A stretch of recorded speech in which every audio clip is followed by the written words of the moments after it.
Hello knitters, Barbara Benson here. I am an independent knitwear designer who also likes to make these videos here on YouTube for you guys to watch on Watch Barbara Knit. If you would like to know more about the patterns that I design, please check in the description for links to my Ravelry store where you can see all of the patterns that I have available for sale online and possibly knit up one of my patterns yourself. Today we have a vlog. It's just me chatting again because I've got some stuff that just happened and some stuff coming up, and I like talking to you guys. I hope you guys like, listening to these things. And I wrote notes this time so I don't miss stuff. First off, last weekend, I think it was last weekend. Oh my goodness, everything's blurring together. I had a trunk show at Yarn Junkies in Hoshton, Georgia, and had a blast. It was so much fun. I got to go and I worked with the yarn store to set up all of my samples. And then I sat there and was worried nobody would come, but people did come. And I want to thank every person who came to see my stuff. And there were people who just came to come to the yarn store and looked at my stuff anyway, and that was fantastic. And it's great to talk to knitters about what they find interesting, and they ask me questions sometimes that are questions that I've never even thought about. So that's kind of fun, and being able to spend like an entire day talking about knitting it's my idea of like the best time ever. The store they were wonderful hosts. It is an adorable store, and if you're ever in the area in Hoshton, Georgia, if you go to Chateau Elan, I highly recommend going there. They don't just have yarn, they also have like stuff set up for weaving, and they have spinning stuff. So it's kind of a really good all around store, and it's a nice big open store, so you can hang out, and there's couches. So 2 thumbs up. Would trunk show again. It was a lot of fun, and I hope to do a lot more trunk shows in the future. If you know of some place, if you're local within driving, or if you know of someone who might want to bring in a trunk show, let me know, and we might be able to work something out. Next, so I'm recording this on Monday. It'll go up tomorrow and Tuesday. On Thursday, I will be getting up ridiculously early. And by ridiculously early, I mean I have to leave my house by 5:30. But it's going to be worth it because it's so I can get to the airport so I can fly to New York. Because I'm going to New York Sheep and Wool, woohoo! Otherwise known as, or as my son would say, AKA, Rhinebeck. Rock on! I'm vibrating. I'm so excited about it. I love going to Rhinebeck because it's inspirational. By this time in the year, I've been working my little buns off, and creativity isn't always an endless well that you can just keep on pulling stuff out of, or, that might not be a good analogy. It's not an ever-ready battery. It has to be recharged. And right about the time where I'm starting to feel a little under-motivated, where I'm trying to come up with new ideas and it's just all just kind of settling into a blah, Rhinebeck comes. And I get to go to Rhinebeck and I get to see a bunch of people. It's the only time I see, and talk to them about knitting and talk to them about design. And I get to go and wander around for 2 days, this amazingly inspirational place. I get to see all this yarn, and I get to see what people are wearing and what they've made, and everybody's Rhinebeck sweaters. And there are places, there's book signings and I get to see the new books, and it's just it's like energy. I just soak it up, and I come home from Rhinebeck with ideas just popping around my head. It's kind of like TNNA, and the spacing is right because I come back from TNNA and I'm energized and I use all that up, and then I'm like, ooh, it's kind of like a sugar rush, and I need a little bit more refilling. So can't wait. If you're going to Rhinebeck and we might be able to see each other, I would love to see you. Please comment in below the video and let me know. I usually try to go to the Ravelry meetup on the hill so that I can meet people. And also I started a thread in my Ravelry group that I'll link to, that if you happen to be going, feel free to send me a PM or comment there, because I would love to meet anybody so you could give me like face-to-face feedback, because right now it's me talking to this camera right here and I would love to talk to a face.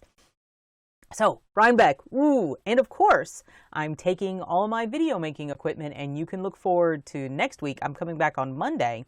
You can look forward to next week. I'm going to do my best to do a new shop with me video, but it might be challenging because Rhinebeck is so crowded and I have to be very careful about getting permission to video, because I don't just walk into people's booths and start videoing. And a lot of times the people in Rhinebeck are just nonstop, but I will see what I can do, and I will at least have a little bit of video. I might want to, since I don't have to actually work this one, I might see if I can get some of the sheepdog herding stuff that goes on, because that's awfully cool. So Rhinebeck, woo! And now I get to tell you something that I've been waiting to tell you for longer than I've had this YouTube channel. Things have long lead times. You've noticed, and I'm going to talk about a new shawl after I tell you about this. And from concept to it coming to fruition with pieces can be an extended period of time, 6 to 9 months. But this thing I'm going to tell you about has been even longer. I wrote a book. I can't believe it. I wrote a book. This is the first time I get to tell you about it, but rest assured it will not be the last time I talk to you about it, because the announcement that I have today is that the book is actually on Amazon and available for pre-order. I will put a link in the description below so you can go look at it, because I go and look at it all the time, because it's almost impossible for me to believe that like my name is on Amazon as an author. But I will have a picture of the cover up here. The name of my book is Mosaic and Lace, and then it has a long subtitle, but it's Mosaic and Lace. It is something that I have been working on for years, the concept, and the book I started working on in February of 2015. So, and the book itself will be published on March 1st of 2017. So that's 2 years that it takes to get it going around. The idea is that it is a whole book's worth of a combination of mosaic and lace. If you've looked at any of my work, you will have seen I started with Golden Lion Throne. That was the first piece. It's this idea of combining slip stitch color work, which is frequently referred to as mosaic color work, with lace to bring color work and lace together. And because I've always wanted color work in my lace, because those are two things that I love. And what the mosaic, it's a lot of knit two together and yarn over, but then there's lines of color, and the lace allows me to manipulate the color and make it do interesting things. And at the same time, the slip stitches it's hard to explain. The slip stitches contort the stitches and allow me to make lace shapes that aren't usually achievable, because lace is very linear most of the time, and the slip stitches allow me to get more curves in because I love curves.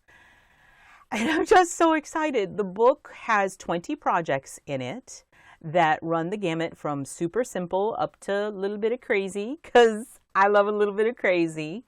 And to get you like your little feet wet, there are projects that have the mosaic and the lace in the same project, but they don't interact. So they're just together. It's like a stripe of mosaic with a stripe of lace. And so you don't have to worry about working them both at the same time. But then there are a lot of projects where the lace and the mosaic are combined to create one unique stitch motif that flows and runs. And it took me months to come up with all of these. And I really hope that you guys are as excited as I am about it.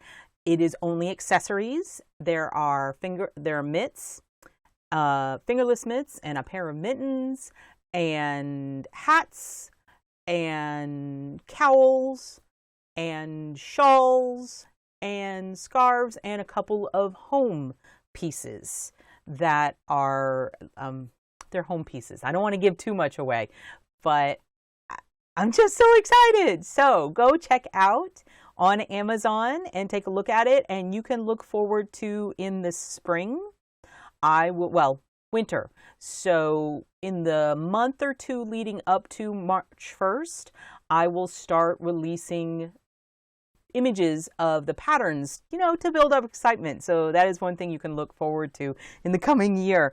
So Mosaic and Lace, it's a book.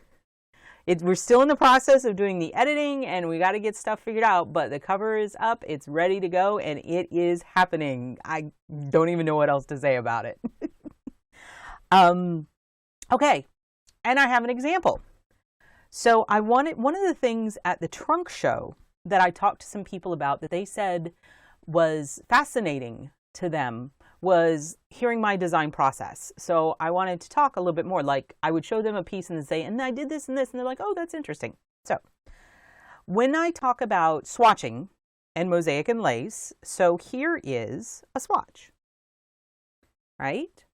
And I started out just to get how I liked the stockinette, what needle size I wanted. And then I started with a chart on my charting software. And so I started here, and then I start doing some changes, because as I see how the stitches interact, you can see here it's just the stripes, but then over here there's some other slip stitches. And then I think these guys, they look like little turtles, I think. Right here, there he is. I think he looks like a little turtle, but finding out that I like the dark over light better than I like the light over dark in the center. So this is a progression. So I just do a swatch and I change things and I change things and I see what I like. And then this swatch has the potential, because there's different motifs in it, to become, a couple different things.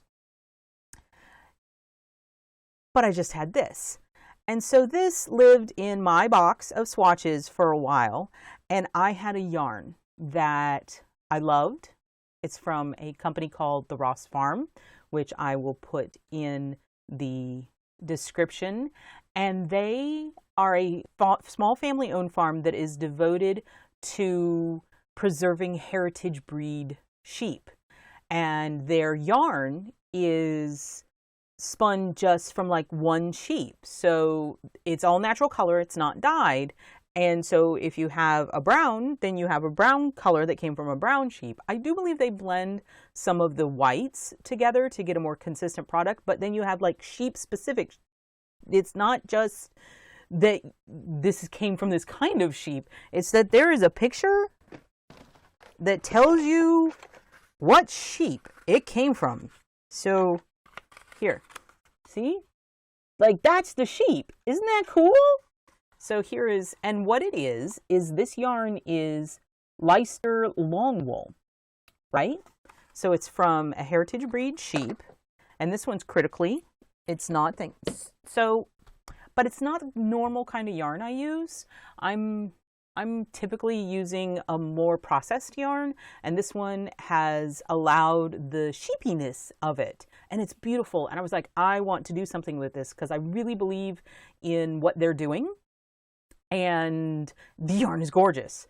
So it's taken me some time, but then I realized after I did this swatch, because this is a slightly more rustic yarn that I use to swatch with, I ended up going, hey, what if? And so then I made this swatch, right? Just to test out to see if the yarn, so this is sport weight, and it's the Ross Farm Leicester long wool. And it worked because I tried. I swatched a lot of things in this yarn, and most of the stuff I was trying to ask it to do was just too busy, and the contrast didn't work. But then I got this, and this is actually an example of mosaic lace. You can see these swoopy guys going up and down, and those are the slipped stitches that I then use lace to manipulate into shapes. So you're knitting stripes and slipping stitches. This one is more stripy than I typically do, but that's because that's what the yarn wanted. And so then I showed this to you in my last vlog, but it was not blocked and it was all like a big pile. Looky here. Now it's beautiful. Look at that. Isn't it gorgeous? I like what I did. The trim, I did just a little dark trim that's a little, but it's very lacy, and it starts here, and I will definitely do a pattern tour of this, but I wanted to show you guys this. The name is La Dame Blanche, which is an Outlander reference. If you know anyone who likes Outlander or like it yourself, hopefully you got it. It is rustic yet elegant. And it was hard for me to come up with this because of the yarn. Not that there's anything wrong with the yarn, just because it was out of my comfort zone. But I hope you guys are excited about this. I will be releasing this shawl for you guys after I get back from Rhinebeck. I don't have, it is currently in the process of being tech edited, and I don't have any modeled photographs. I have flat photographs, but I need to get some shots of this piece on someone so you can see how it looks. I'm going to take it. There, doesn't it look cool? I'm going to take it to Rhinebeck with me so the Ross Farm people can see it because they haven't seen it yet. So, very exciting. So I talked about the trunk show. I talked about going to Rhinebeck. I told you about my book. And I showed you my new shawl. I hope that you enjoyed this particular vlog and are looking forward to hearing back about Rhinebeck. If you like this video, please give it the thumbs up, click the like button, and if you would like to be notified whenever I upload a new video, please subscribe to my channel. Thank you so much.